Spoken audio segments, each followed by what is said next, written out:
Padre, te damos gracias por la oportunidad de estar juntos estudiando tu palabra. A eso venimos, Señor. Danos un corazón noble que busca de ti, conocerte a ti, Señor. Y danos una mente abierta y ágil. Y, Señor, ministra nuestros corazones, ministra nuestras vidas hoy. Abre nuestros ojos, abre nuestro corazón. Anima, fortalece, guía, dirige, edifica, refresca, da vida, Señor. Te pedimos todo esto en nombre de Cristo Jesús. Amén. Pueden sentarse. Continuamos con la segunda carta de Pablo a la iglesia de Corinto. Nos quedamos en el versículo 17 del capítulo 2. La semana pasada, o sea, terminamos el capítulo 2 y ahora empezamos el capítulo 3. Tenemos que dar un pequeño trasfondo. Pablo había estado en Éfeso, en Asia, lo que es Turquía ahora, 2 años y medio, y él tuvo que salir corriendo por su vida, porque los plateros que hacían los ídolos para la diosa Diana se habían levantado contra Pablo, debido a que Pablo, pues con su predicación, estaba trayendo mucha gente a los pies de Cristo. Ellos estaban abandonando los ídolos y obviamente su economía sufrió. Entonces los plateros se levantaron contra Pablo y Pablo tuvo que salir corriendo de Éfeso después de estar 2 años y medio ministrando. Ahora, Pablo no se iba a quedar en Éfeso todo el tiempo. Pablo tenía la mira de ir a Corinto y pasar también a Macedonia, que está al norte de la provincia de Acaya, cuya capital es Corinto. Sin embargo, Pablo había escrito una carta bastante fuerte a la iglesia de Corinto. Había tenido que hacer un viaje de emergencia, por decir así, en este tercer viaje misionero. Y para hacer corrección a la iglesia de Corinto, traer corrección, exhortaciones, no había sido suficiente. Pablo había mandado una carta adicional. Después de Primera de Corinto escribió otra carta que se ha perdido, no la tenemos, donde Pablo con bastante fuerza, con bastante severidad exhorta y trae corrección, pero lo hace con mucho amor y lo hace con lágrimas. Escribió una carta con mucha lágrima y mucho dolor pastoral, pero también era una carta fuerte llamando a la corrección. Esa carta la mandó por manos de Tito. La había escrito desde Éfeso, pero Pablo no quiso ir directamente a Corinto sin antes saber cuál era el resultado de esa carta, si había habido respuesta de la iglesia de Corinto. Entonces, en vez de ir directamente a Corinto de Éfeso, ya que tuvo que salir corriendo antes de lo planeado, se fue hacia Troas, un puerto que está en la parte occidental de la provincia de Asia, lo que es Turquía ahora. Se fue a Troas con el propósito de ver ahí a Tito, que ojalá haya regresado. Tito fue quien llevó la carta, con la esperanza de ver a Tito y ver que él estaba bien y saber cómo respondió la iglesia de Corinto, pero no lo encontró en Troas. Y Pablo se asustó, se preocupó. Él iba a predicar el evangelio en Troas aprovechando, pero al no ver a Tito, sale de Troas a Macedonia, que está al norte, como dije, de Corinto. No quiso ir directamente a Corinto, con la esperanza de ver en Macedonia a Tito. Y sí, Tito llegó a Macedonia cuando Pablo había llegado a Macedonia. Tito al poco tiempo llegó a Macedonia y Pablo se refrescó porque Tito estaba vivo, le había ido bien y traía muy buenas noticias. A Tito lo había recibido la iglesia de Corinto muy bien, con mucho temor santo, con mucho respeto.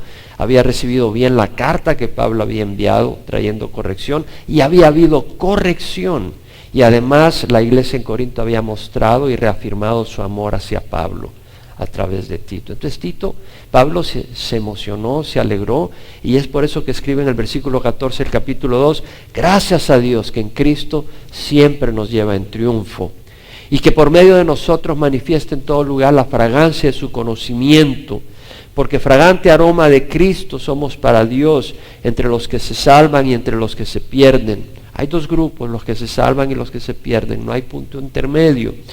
Para unos olor de muerte para muerte, y para otros olor de vida para vida, y para estas cosas ¿quién está capacitado? Es decir, nosotros somos el aroma de Cristo, llevamos el conocimiento de Cristo, y para aquellos que están abiertos a la verdad somos un aroma de vida para vida, traemos vida porque la palabra de Dios es vida eterna. Y para aquellos que quieren estar en la oscuridad somos una peste, no somos agradables, somos algo que rechazan. Pero esa palabra que compartimos un día los juzgará y los llevará a la destrucción eterna. Pero no somos, dice Pablo, como muchos que comercian con la palabra de Dios, sino que con sinceridad, como de parte de Dios y delante de Dios, os hablamos en Cristo. Y es ahí que es muy importante este trasfondo, porque Pablo diciendo eso, no somos como muchos que comercian con la palabra de Dios. Vimos que ya en el tiempo de Pablo había gente que comerciaba con la palabra de Dios, que estaban en el evangelio por hacer dinero, que estaban estafando a las ovejas. El que haya gente perdida en el ministerio no quiere decir de que haya gente, que no haya gente honesta en el ministerio. Que hayan predicadores que son estafadores, inmorales, no quiere decir que por eso no hay predicadores que sean decentes y que estén entregados al servicio de Dios. Y a veces la gente usa una cosa como excusa para no aceptar la palabra de Dios, pero el que tiene los ojos abiertos sabe que porque haya algo que es falso no quiere decir que no haya, el que haya billetes falsos no quiere decir que no haya billetes verdaderos, no es excusa. Ahora, Pablo, entendiendo de que había muchos que comerciaban con la palabra de Dios y que él había dicho no somos como muchos como que comercian con la palabra de Dios, dice, bueno, algunos van a decir ya se está recomendando a sí mismo Pablo, como que él no tiene quien lo recomiende, él mismo se recomienda como un siervo de Dios. Y Pablo dice, comenzamos otra vez a recomendarnos a nosotros mismos en el capítulo 3. ¿O acaso necesitamos como algunos cartas de recomendación para vosotros o de parte de vosotros? Pablo inmediatamente hace la pregunta ya.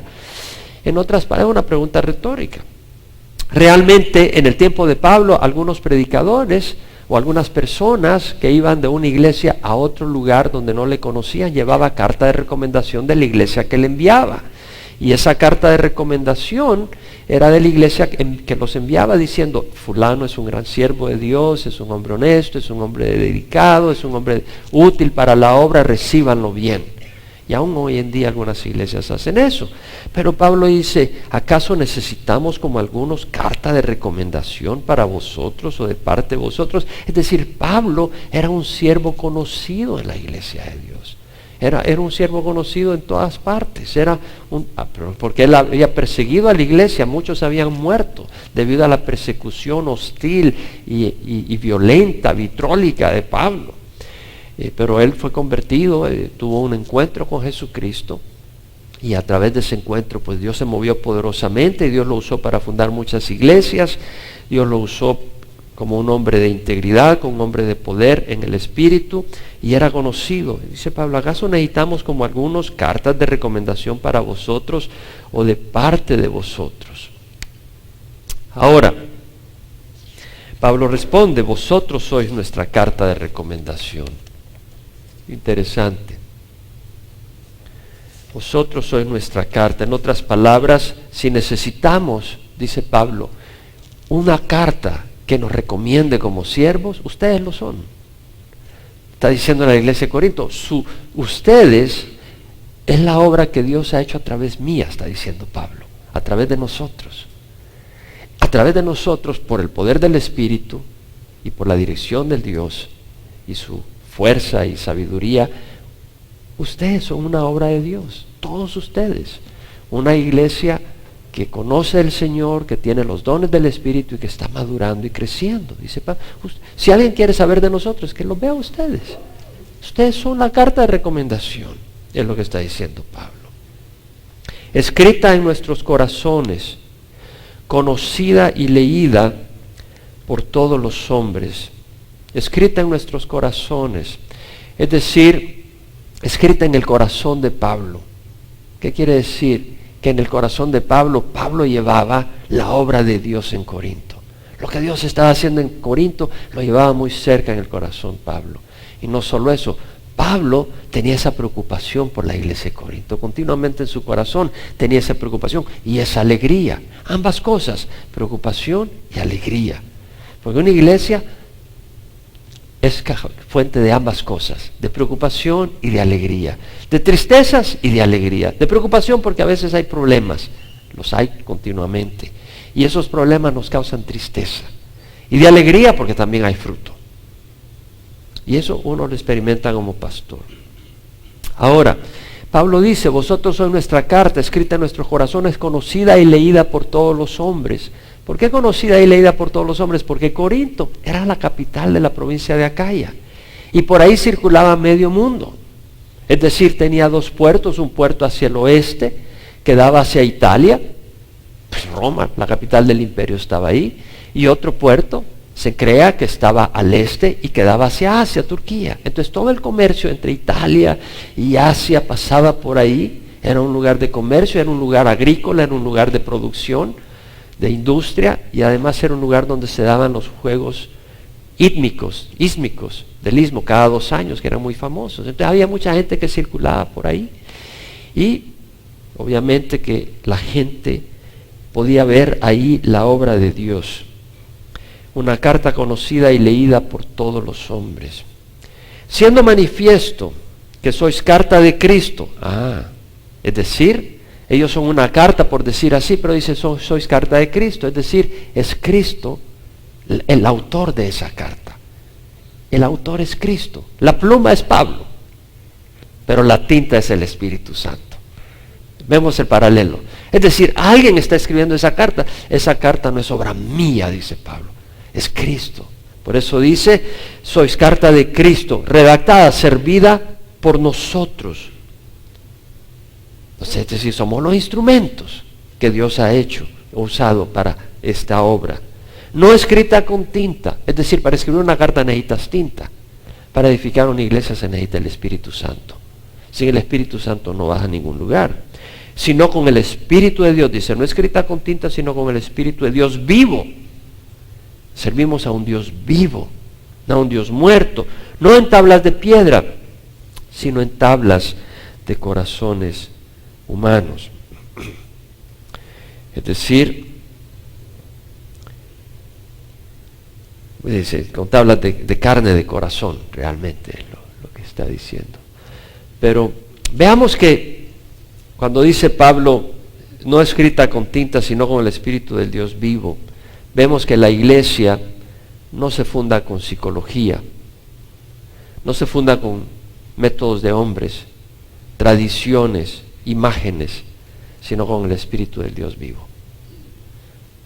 Eso es una carta de Cristo, dice Pablo, redactada por nosotros. Dios usa instrumentos, redactada por nosotros, no escrita con tinta, sino con el Espíritu del Dios viviente. La iglesia no está fundada por hombres, está fundada por el Señor, y la iglesia está edificada por el Señor. Es interesante que cuando Jesucristo va a Cesarea de Filipo, en sus días acá en la tierra, y está con los apóstoles, y les dice, ¿quiénes dicen los hombres que es el Hijo del Hombre? Y unos dijeron, bueno, algunos dicen que eres Juan Bautista, que ha resucitado, otros que eres Elías, otros Jeremías o uno de los profetas. ¿Y ustedes quién dicen que soy yo? Dijo Jesús. Y Pedro dijo, tú eres el Cristo, el Hijo del Dios viviente. Y Jesús le dijo, bienaventurado Simón, hijo de Jonás, porque eso no te lo reveló carne ni sangre, sino mi Padre que está en los cielos. Y yo te digo que tú eres Pedro, Petros, y sobre esta piedra, Petra, edificaré mi iglesia, y las puertas del Hades no prevalecerán sobre ella. Obviamente Pedro es Petros, una piedra, y Petra es una roca gigante. ¿Y cuál es la declaración? La declaración que Cristo es el Dios viviente, es la roca sobre la cual está fundada la iglesia. La iglesia no está fundada sobre un hombre, está fundada sobre Jesucristo. Pedro mismo lo dijo. La piedra que desecharon los constructores se convirtió en la piedra fundamental. Y tenemos muchas oportunidades, hemos estudiado eso ya en muchas ocasiones. Pero lo importante es que Pedro dice, el Señor le dice a Pedro, y sobre esta piedra edificaré mi iglesia. Quien edifica la iglesia es Cristo. No son los hombres. Es Cristo. Lo dice Pablo acá también. Sois carta de Cristo. Es Cristo. Redactada por nosotros. Somos los instrumentos. No escrita con tinta. No es con... Es con el Espíritu de Dios. Vivo, un Dios viviente. Ahora, interesante que Pablo dice, no en tablas de piedra, sino en tablas de corazones humanos. Es decir, esto nos hace un recuerdo de cuando el Señor se reveló en el monte Sinaí. Allí en tablas de piedra Él mismo con su dedo escribió los 10 mandamientos y se lo entregó al pueblo de Israel. Pero en este caso no es en tablas de piedra. En el Antiguo Testamento el Señor revela su palabra en tablas de piedra. En el Nuevo Testamento el Señor muestra su obra en corazones de hombres, en Pablo, en personas que llevan en su corazón el testimonio de la obra de Dios. Dios puso en el corazón de Pablo su amor y dedicación a la iglesia en Corinto. Es decir, es una obra que es de corazón, no es de legalismo, es una obra porque es motivada por el Señor en el corazón del hombre. Entonces nuestros corazones llevan esa pasión, esa dedicación, esa entrega, ese cuidado y esa palabra de Dios. La llevamos en el corazón. En el Antiguo Testamento estaba llevada en tablas de piedra. En el Nuevo Testamento esa palabra la llevamos en el corazón. Eso es lo que hace el Señor.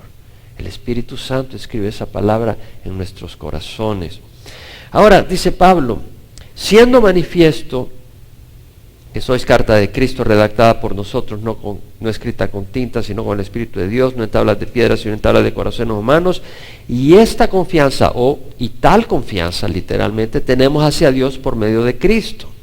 Es decir, tenemos tal confianza de que ustedes son mi carta de recomendación, de que ustedes son una carta de Cristo, escrita, servida por nosotros, pero escrita no con tinta, sino con el Espíritu Santo. Es decir, tenemos esa confianza de que es el Espíritu Santo que está haciendo la obra de Dios en ustedes. Tenemos esa confianza de que ustedes son una obra de Dios y nosotros solo somos los instrumentos, es lo que está diciendo Pablo. Y dice, esta confianza tenemos hacia Dios por medio de Cristo. Esa confianza tenemos hacia Dios. ¿Qué está diciendo? Tengo paz y confianza que Dios me aprueba. Esa confianza tenemos hacia Dios por medio de Cristo.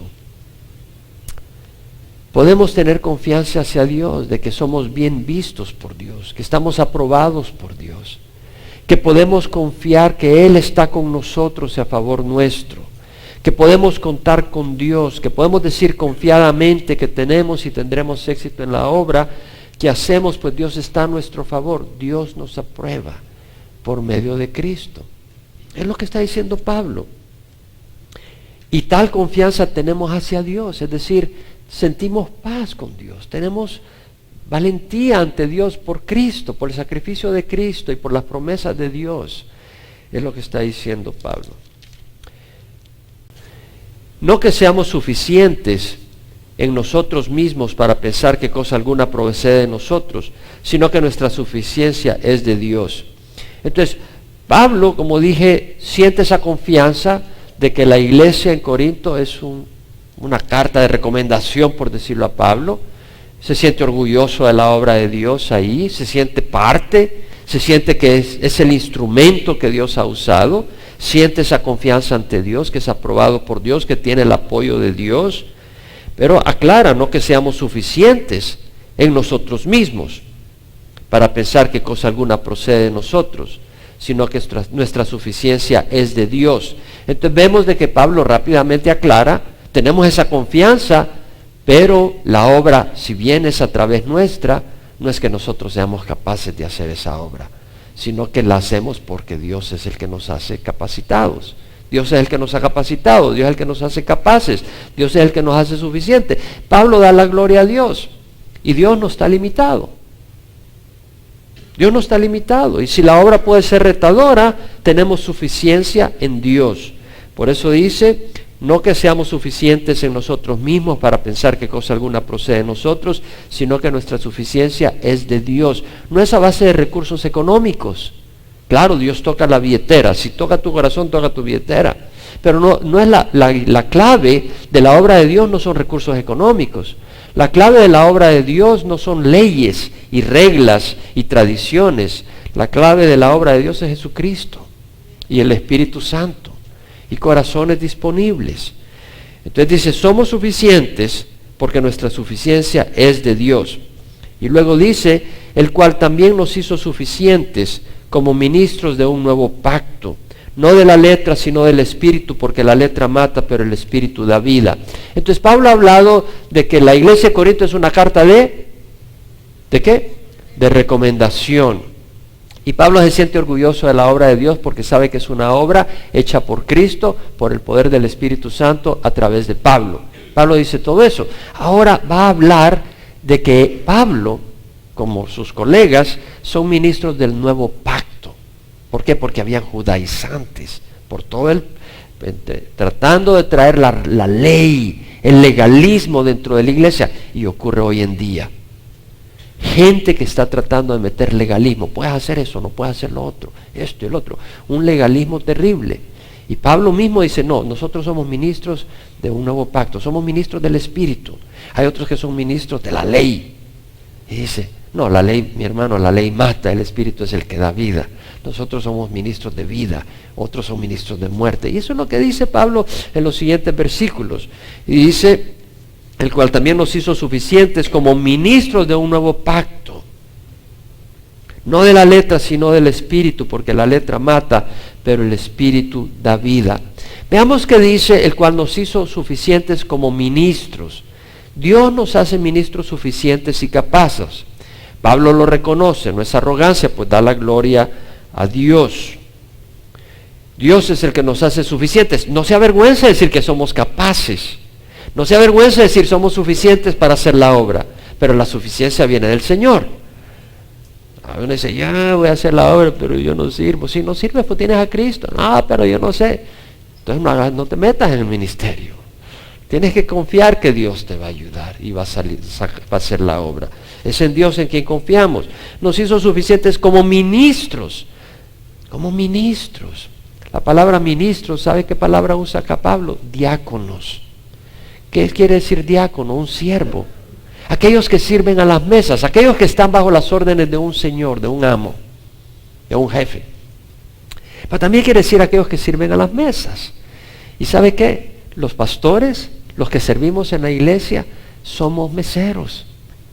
Le estamos sirviendo la comida ¿a quién? A los hijos del amo, a la novia del amo, a la iglesia, a los hijos, al pueblo de Dios. Somos siervos sirviendo la palabra de Dios. La palabra es de Dios y servimos al Señor. Los pastores y maestros en la iglesia de Cristo que suministran la palabra de Dios al pueblo de Dios, los que procuran el bienestar de la iglesia de Dios, somos en ese sentido diáconos.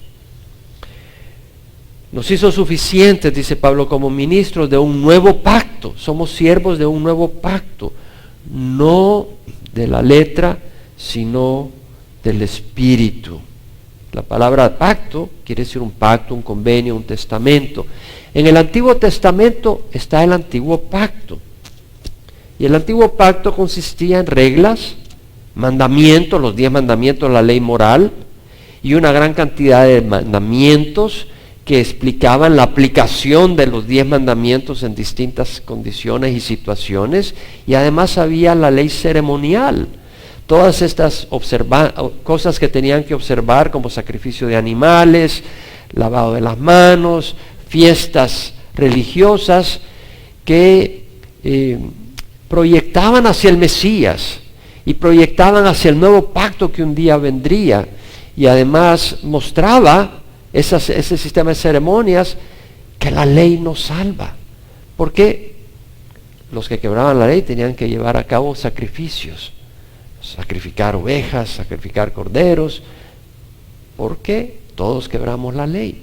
Entonces, vemos acá que dice, nos hizo suficientes como ministros de un nuevo pacto. Entonces, en el Antiguo Testamento existía la ley moral, que había que obedecer como ley, existía todas las leyes que tenían que obedecer, y la ley ceremonial, y al obedecer, Dios, ¿qué es lo que prometía? Protección, provisión, prosperidad y bendición a su pueblo. Ese era el pacto. En el Nuevo Testamento, el pacto no es de la ley. El pacto es de gracia. Y se basa en poner nuestra fe y confianza en Jesucristo y lo que Él hizo en la cruz. Y cuando nosotros ponemos la fe en lo que Jesucristo hizo en la cruz y la confianza que su sacrificio es suficiente para pagar nuestros pecados y lo recibimos como Señor de nuestras vidas, ¿qué nos da el Señor? Su gracia, su favor que no se merece, su paz, su gozo, su amor, su guía, su dirección y vida eterna. Vemos la diferencia entre el pacto antiguo y el pacto nuevo.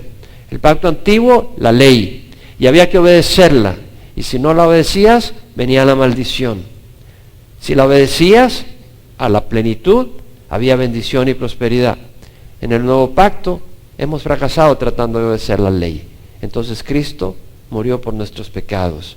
Entonces Cristo ha muerto y ha resucitado, y nuestra parte es poner nuestra fe en Jesucristo.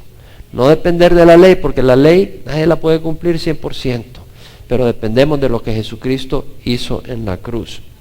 Entonces somos ministros de un nuevo pacto, no de la letra, no de la ley. Muchos hoy en día, sin embargo, son ministros de la ley, aún dentro de iglesias cristianas. Y tenemos esa tendencia, porque es muy fácil vanagloriarse, decir yo soy justo porque yo no hice esto, no hice lo otro, y voy a la iglesia y sirvo.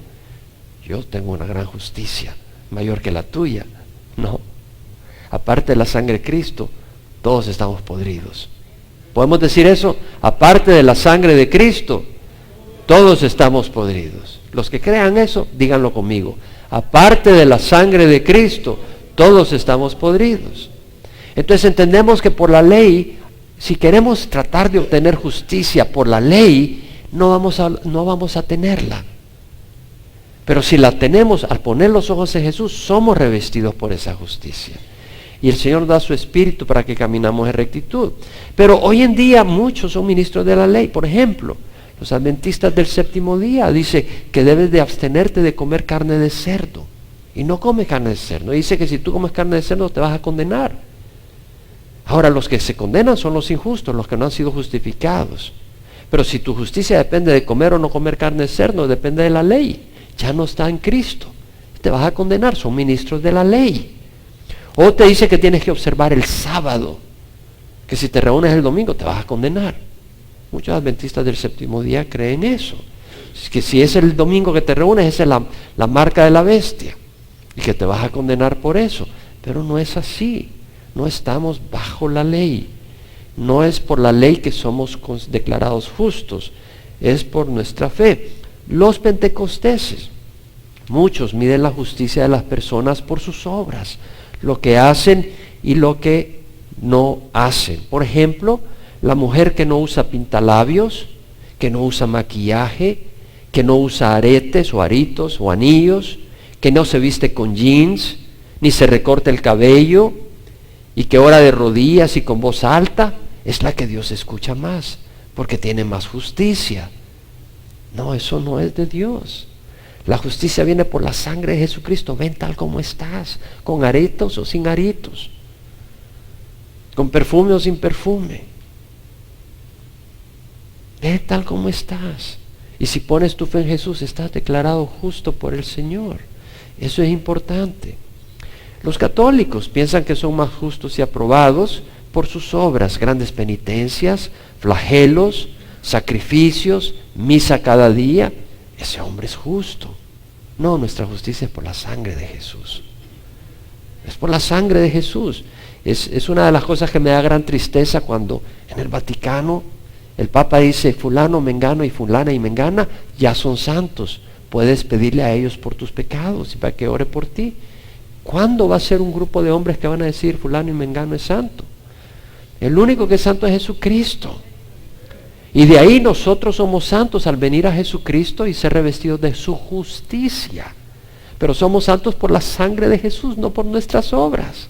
Pues somos imperfectos. El mismo Papa dijo que él era pecador. Lo dijo, que era un pecador arrepentido. O sea, el único que tiene justicia en sí mismo es Jesucristo. Y de ahí nuestra justicia es revestida por la sangre de Jesús. Pablo dijo, con Cristo he sido crucificado. Ya no soy yo el que vive, mas Cristo vive en mí.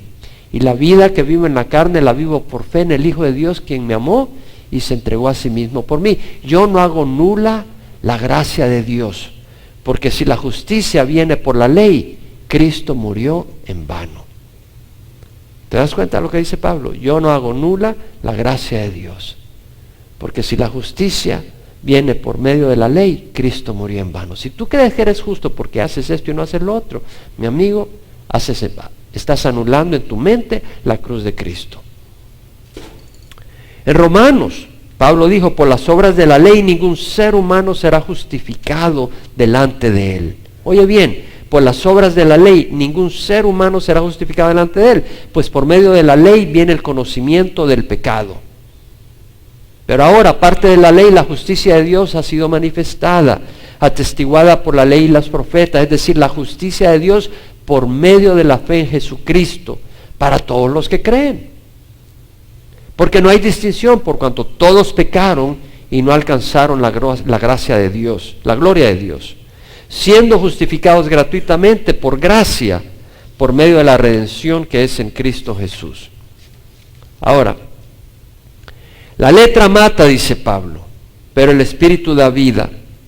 Una vez más, hay ministros de la ley y hay ministros del Espíritu Santo, ministros del nuevo pacto. Hay ministros del pacto antiguo y hay ministros del nuevo pacto.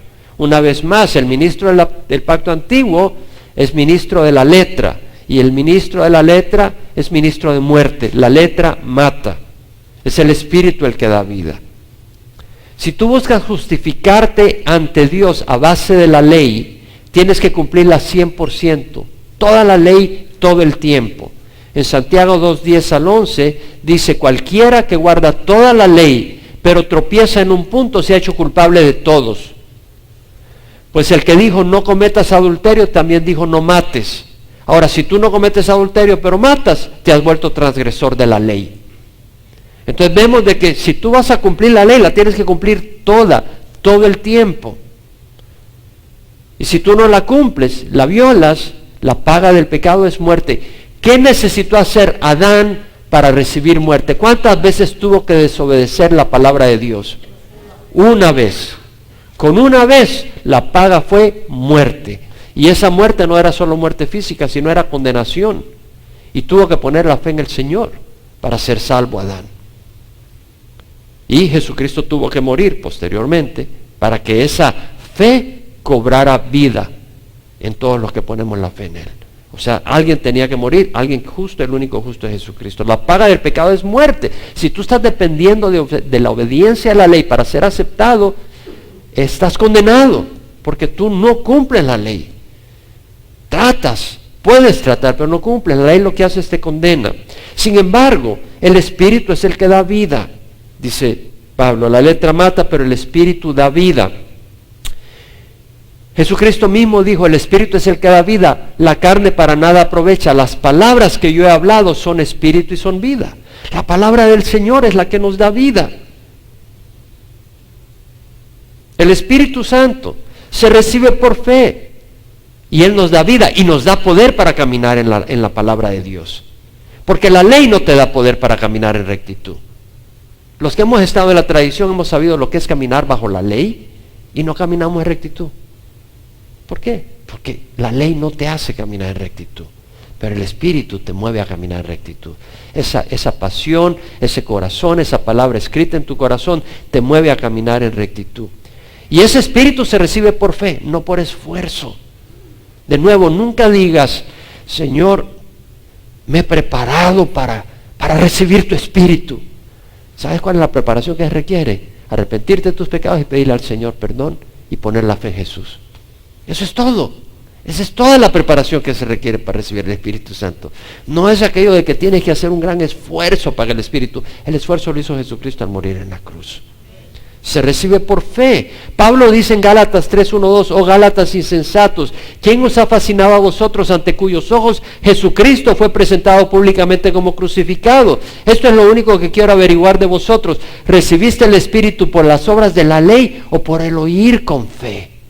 Era por oír la palabra de Dios con fe. En Gálatas 3:5 Pablo dice, aquel pues que os suministra el Espíritu y hace milagros entre vosotros, ¿los hace por las obras de la ley o por el oír con fe? Dios hace milagros. ¿Quién ha experimentado la obra sobrenatural del Señor? Levanta la mano. ¿Has experimentado milagros? Milagros, no digo naturales, sobrenaturales. Yo los he experimentado muchas veces. ¿Y sabes qué? No los he experimentado porque yo he hecho algo. Yo me he esforzado. Lo he experimentado por la misericordia de Dios. Yo creo que Jesús murió en la cruz por mis pecados. Yo creo que Jesús envió al Espíritu Santo y Dios honró esa fe y me ha dado su Espíritu Santo y me ha manifestado la obra del Espíritu Santo en mi vida alrededor mío. Por fe. Por fe. Y esa fe te hace cambiar. El Espíritu. Porque Romanos, Pablo dice, si vivís conforme a la carne habréis de morir. Pero si por el Espíritu ponéis a muerte las obras de la carne, viviréis, porque los que son guiados por el Espíritu de Dios, los tales son hijos de Dios. Entonces Dios nos da el Espíritu Santo. Entonces el ministerio del antiguo pacto no te cambiaba. Si tú eres un ministro de la ley, no vas a cambiar a las personas. Van a vivir con miedo, pero no van a cambiar. Pero el ministerio del nuevo pacto, un ministro del nuevo pacto habla de la gracia de Dios, habla del Espíritu Santo, habla del perdón de Dios. Entonces no vives con miedo, vives con aceptación. Y hay un cambio, porque el Espíritu te da un corazón para hacer lo que le agrada a Dios y para rechazar lo que le agrada a la carne, pero le desagrada a Dios. Te da poder para caminar contra los deseos de la carne, que son pecadores. No todo deseo del cuerpo, el comer, el disfrutar cosas que Dios nos da, no es pecado. Pero hay cosas que la carne quiere hacer que no son de Dios. Dios nos da ese espíritu para no hacerlas. Y ahora Pablo dice en versículos 7 a 8, y si el ministerio de muerte, grabado con letras en piedras, fue con gloria, Pablo lo llama ministerio de muerte. De tal manera que los hijos de Israel no podían fijar la vista en el rostro de Moisés por causa de la gloria de su rostro que se desvanecía, ¿cómo no será aún con más gloria el ministerio del Espíritu? Aquí el Señor me mostró algo muy lindo y lo quiero mostrar. Aquí está hablando Pablo.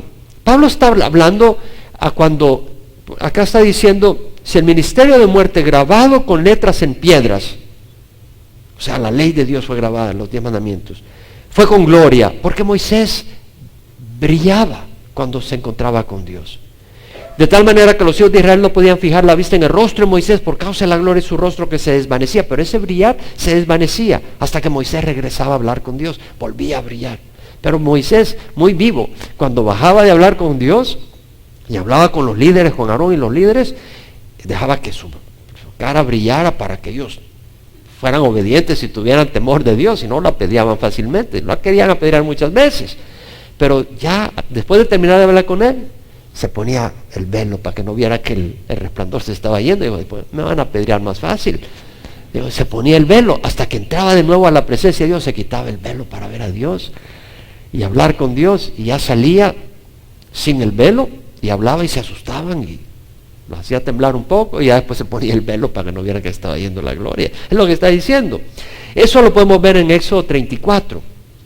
Vaya a Éxodo 34 rápidamente, porque es muy interesante. En el versículo 1 dice, el Señor dijo a Moisés, lábrate 2 tablas de piedra como las anteriores. Acababa de quebrar las tablas de piedra que Dios le dio las primeras. ¿Por qué? Porque cuando bajó del monte Sinaí con las primeras tablas de piedra, ¿qué es lo que pasó? Estaban en gran idolatría, ya habían quebrado la ley, se las acababa de dar y estaban ahí bailando, celebrando, tomando junto a una becerro de oro que habían hecho diciendo que era el Dios que lo había sacado de Egipto. Entonces Moisés, todo enojado, tira las tablas de piedra que Dios le había dado y se quiebran, y el Señor le dice, súbete que te voy a dejar dar otras tablas de piedra. Entonces el Señor le dijo a Moisés, lábrate 2 tablas de piedra como las anteriores, y yo escribiré sobre las tablas las palabras que estaban en las primeras tablas que tú quebraste. El Señor mismo con su dedo las escribe. Ahora en el versículo 28 del capítulo 34 dice el Señor, y Moisés estuvo ahí con el Señor 40 días y 40 noches, en esta segunda vez. No comió pan ni bebió agua, sobrenaturalmente. No necesitó beber agua, ni comer por 40 días y 40 noches. Y escribió en las tablas del Señor las palabras del pacto, los 10 mandamientos. Mira lo que dice, y aconteció que cuando Moisés descendía del monte Sinaí con las 2 tablas del testimonio en sus manos, al descender del monte, Moisés no sabía que la piel de su rostro resplandecía por haber hablado con Dios. Es algo muy lindo cuando estás en la presencia de Dios. ¿Sabes qué? No sé si te ha pasado, pero cuando estás en la presencia del Señor, uno brilla. Y no estoy hablando físicamente, pero tu rostro cambia. Cuando no estás en la presencia del Señor, estás ahí todo. Pero cuando estás en la presencia del Señor, estás brillando. Hay una luz en tu rostro. Y al ver a Aarón y todos los hijos de Israel a Moisés, he aquí la piel de su rostro resplandecía y tuvieron temor de acercarse a él. Y Moisés los llama. Moisés los llamó y Aarón y todos los jefes de la congregación vinieron a él y Moisés les habló. Y después se acercaron todos los hijos de Israel y él les mandó que hicieran todo lo que Jehová había hablado con él en el monte Sinaí. Cuando Moisés acabó de hablar con ellos, puso un velo sobre su rostro y dijo, no quiero que vean que este resplandor se va a ir acabando. Pero siempre que Moisés entraba en la presencia de Jehová para hablar con él, se quitaba el velo hasta que salía. Y siempre que salía y decía a los hijos de Israel lo que se le había mandado, los hijos de Israel veían que la piel del rostro de Moisés resplandecía. Y Moisés volvía a ponerse el velo sobre su rostro hasta que entraba a hablar con Dios. Hermanos, ¿quieres que tu rostro resplandezca? Busca a Dios. Vea su presencia. Medita en su palabra. Espera en el Señor. Es algo muy lindo. Ahora, dice Pablo, si el ministerio de muerte grabado con letras en piedra fue con gloria, le llama ministerio de muerte una vez más. Ese era un ministerio de muerte. De hecho, cuando el Señor le dice a Moisés, trae al pueblo, consagra al pueblo que en el tercer día me voy a aparecer en la cumbre del monte, pero que no toquen el monte. Fíjate que le dice, tráelo cerca, pero que no se acerquen demasiado al monte y lo toquen. El Señor les dice, pondrás límites alrededor para el pueblo y dirás, guardaos de subir al monte o tocar su límite, cualquiera que toque el monte ciertamente morirá. De entradita ya la amenaza de muerte. Era un ministerio que vino con muerte. En Deuteronomio 30:16, Moisés les dice, de parte del Señor, te ordeno hoy amar a Jehová tu Dios, andar en sus caminos y guardar sus mandamientos, sus estatutos y sus juicios para que vivas. O sea que si no guardas completamente los mandamientos, ¿qué pasa? Condenación, muerte. Es un ministerio de muerte. Y luego dice, si ese ministerio de muerte vino con gloria, Moisés resplandecía, ¿con cuánta más gloria no vendrá el ministerio de vida? El ministerio del Espíritu. El ministerio que tenemos es del Espíritu Santo y es un ministerio de vida que tiene mucha mayor gloria que la muerte, que el ministerio de muerte que tiene gloria. ¿Qué pasaba con el resplandor de Moisés? Desvanecía. Ese desvanecimiento era un presagio que ese pacto iba a ir desvaneciendo. Iba a ser reemplazado por un pacto que no se desvanece, que es permanente, que es el pacto es el ministerio del Espíritu Santo. Es el nuevo pacto en Cristo Jesús. Jesucristo dijo, el nuevo pacto es el de Jesucristo. De tal manera amó Dios al mundo que dio a su Hijo unigénito, para que todo el que crea en Él no se pierda, mas tenga vida eterna. Es un ministerio de vida. Jesucristo dijo, si alguno en el antiguo pacto no te podías acercar al monte donde estaba Dios. Y de hecho no te podías acercar al lugar santísimo del tabernáculo. Frito en ese momento.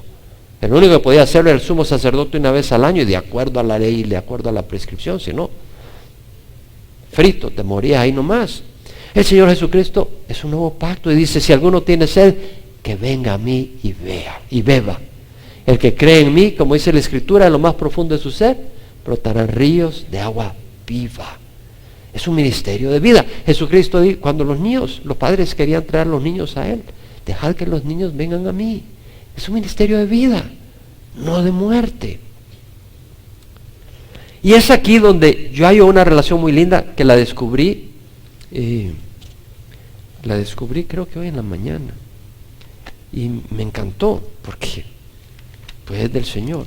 Vaya a Éxodo 32 y va a descubrir algo muy interesante. No lo leí en ningún comentario, el Señor me lo dio y le doy gracias a Él. Éxodo 32, versículo 15. Ese es cuando Moisés va la primera vez. Entonces se volvió Moisés y descendió del monte con las 2 tablas del testimonio. Esta es la primera vez en su mano. Tablas escritas por ambos lados, por uno y por el otro lado estaban escritas. Y las tablas eran obra de Dios, y la escritura era escritura de Dios grabada sobre las tablas. La obra de Dios estaba grabada sobre tablas de piedra. La obra de Dios en Corinto estaba grabada en corazones de carne. La misma iglesia de Corinto era obra de Dios. Obra de Dios en corazones de carne. La palabra de Dios estaba escrita en corazones de carne. Y la obra de Dios la llevaba Pablo en su corazón. Corazón de carne. Amén. ¿Vemos la correlación o no?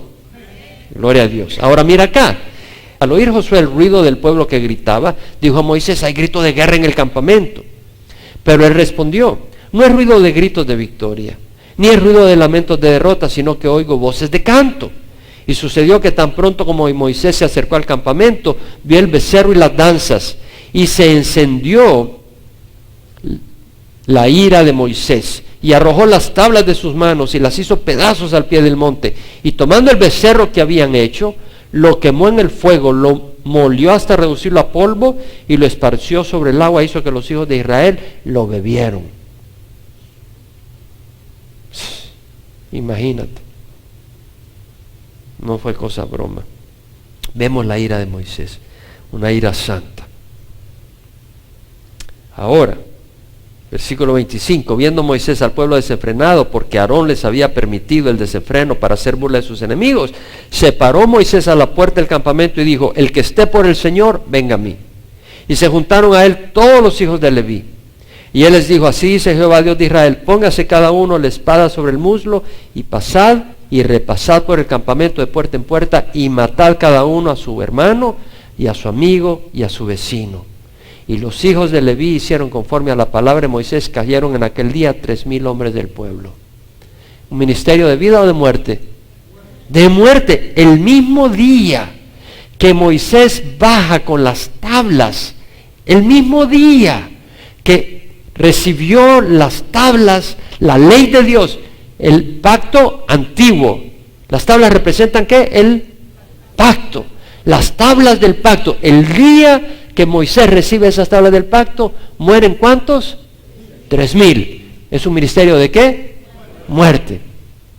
Vaya, se ha hecho dos. Es ahí lo que el Señor nos mostró hoy. El Señor es maravilloso. Cuando el Señor se manifiesta, ¿cuándo nació la iglesia? ¿Qué día? ¿En qué fiesta? Pentecostés. Ahí nació la iglesia. ¿Cierto? Ministerio de Espíritu Santo. ¿No es cierto? No puede haber nacido la iglesia sin el Espíritu Santo. El ministerio el ministerio de muerte era del antiguo pacto, el ministerio del nuevo pacto es ministerio del Espíritu Santo. Se inaugura con la venida del Espíritu Santo, ¿no cree usted? En Pentecostés. Y la gente oye a Pedro predicar y se arrepiente y dice: compungidos de corazón, ¿qué debemos de hacer? Y Pedro les dice: arrepentidos y sed bautizados cada uno de vosotros en el nombre de Jesucristo, es decir, pongan la fe en Jesucristo para perdón de vuestros pecados, y recibiréis el don del Espíritu Santo. Porque la promesa es para vosotros y para vuestros hijos y para todos los que están lejos, para tantos como el Señor nuestro Dios llame. Y ahora mira acá, versículo 41. Entonces los que habían recibido su palabra fueron bautizados y se añadieron aquel día como 3,000 almas. ¡Wow! ¡Qué coincidencia! No es coincidencia. ¿Cuántos murieron cuando bajó Moisés con las tablas? ¿Cuántos murieron? 3,000. ¿Cuántos vinieron a la vida eterna cuando vino el Espíritu Santo? 3,000. Vemos, uno es un ministerio de muerte, 3,000 murieron. Uno es un ministerio de vida, se inauguró con 3,000 vidas. Gloria al Señor. Gloria al Señor. No puedo decir menos. Entonces, mira lo que dice 2 Corintios 3:9. Porque si el ministerio de condenación tiene gloria, mucho más abunda en gloria el ministerio de justicia. Hermanos, la ley condena. ¿Quién de ustedes ha sido salvo por la ley? La ley condena. Ministerio de condenación en Deuteronomio 27:26 dice el Señor: maldito el que no confirme las palabras de esta ley poniéndolas por obra. Si tú crees que vas a ser aceptado por la ley, y no la obedeces toda, eres, ¿cómo? ¿De nuevo? Eso es lo que dice la palabra.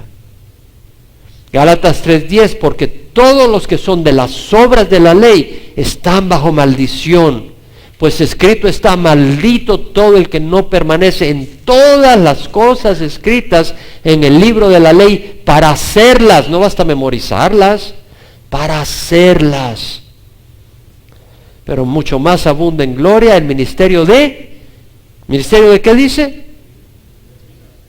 De justicia, versículo 9. Sí, de vida, del Espíritu, ministerio de justicia. ¿Qué quiere decir eso?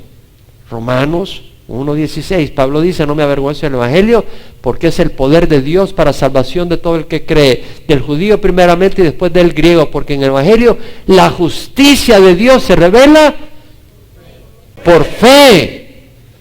La justicia de Dios se revela por fe. ¿Sabes lo que es ser declarado justo por Dios? Pero Dios nos declara justo a través de la sangre de Jesucristo. Es el ministerio que tenemos. ¿Nos vamos a quedar con eso callados cuando hay tanta gente que ha perdido esperanza porque creen que tienen que ser aceptados por sus obras y se han tirado al mundo desesperados porque ellos saben que no pueden entrar a Dios por sus obras? Entonces se han dado por vencido y se han tirado al mundo. Pero si ellos supieran que hay un Dios que les ama, que es tan compasivo que no pudo soportar que vamos hacia el infierno y mandó a su Hijo a morir en la cruz para pagar por nuestros pecados, para que vengamos a Él, ¿no crees que es una buena noticia para compartir con otros? Porque todos los que estamos cubiertos por la sangre de Jesús, aunque hayas venido en shorts, aunque no te hayas bañado por una semana, en serio, no te voy a aguantar, pero Dios te va a aguantar. Sí, yo no te voy a mentir, yo estoy aquí no porque sea bueno estar así. Hermanos, qué lindo ministerio que Dios nos ha dado a todos nosotros. No juzguemos a nadie porque dijo o no dijo, ¿sí? Ahora, eso no es libertad para andar en pecado, ¿me explico? Es decir, Pablo dijo: expulsa al inmoral. ¿Por qué dijo Pablo eso, expulsa al inmoral? Porque si tú tienes al Señor, nos da el Espíritu Santo. Y si tenemos al Espíritu Santo, ¿qué hace el Espíritu Santo con nosotros? Nos santifica. Y pone en nuestro corazón hacer lo bueno y odiar lo malo. Pero ya no lo hacemos porque estamos bajo la ley. Lo hacemos porque amamos a Dios. Le servimos porque le amamos y nos ha dado un nuevo corazón y ha escrito en nuestro corazón su palabra. Y la amamos y la deseamos.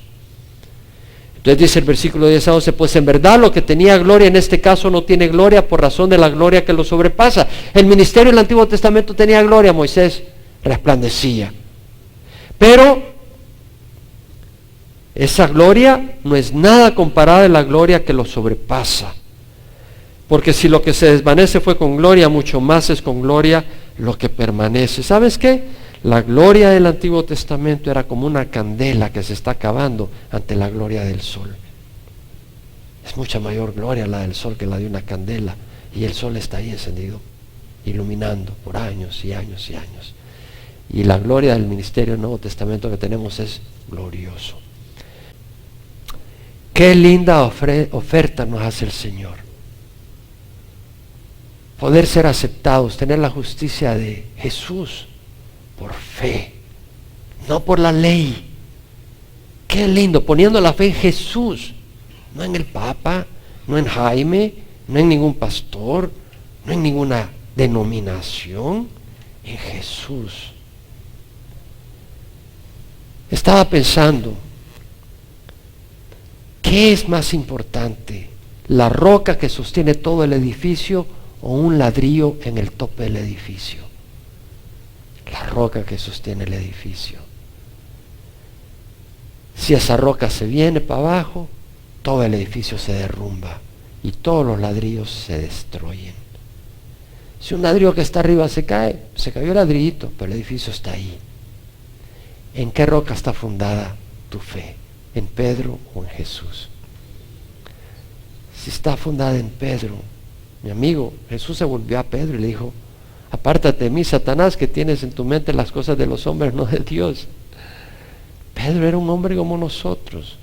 Si pones tu fe en un hombre, la iglesia no está fundada en hombre, está fundada en Cristo. Solo Cristo puede sostener a toda la iglesia, a todos los creyentes. La justicia de Cristo es la única que puede sostenernos. La justicia de Cristo. Hay edificios que están construidos alrededor de una roca que no es Cristo. Cuando venga Dios, ese edificio se va a derrumbar. Y la gente que estuvo edificado sobre esa roca se vendrá para el suelo. Los que estamos edificados en Cristo, esa roca no se mueve. Es poderosa. Pon tu fe en Jesús. Hoy te invito a que pongas tu fe en Jesús y le pidas a Dios perdón por tus pecados. El Señor te quiere perdonar. Para eso vino Jesús, a morir por nuestros pecados, para que nosotros podamos tener vida eterna. Ahí donde estás, ora conmigo y recibe a Jesús. Ya sea que estés aquí o en el salón familiar o por internet o nos veas posteriormente en algún video, ora conmigo. Padre Santo, te ruego perdón por mis pecados. Hoy pongo mi fe en Jesús, en nadie más. Te doy gracias por darme tu justicia, por cubrirme con tu sangre, de manera que el Padre me ve puro y perfecto como tú, Señor Jesús. Gracias por esta justicia. Hoy te recibo como mi Señor y mi Salvador. Dame tu Espíritu Santo para caminar en obediencia y hacer tu voluntad y rechazar el pecado. En nombre de Cristo Jesús. Amén.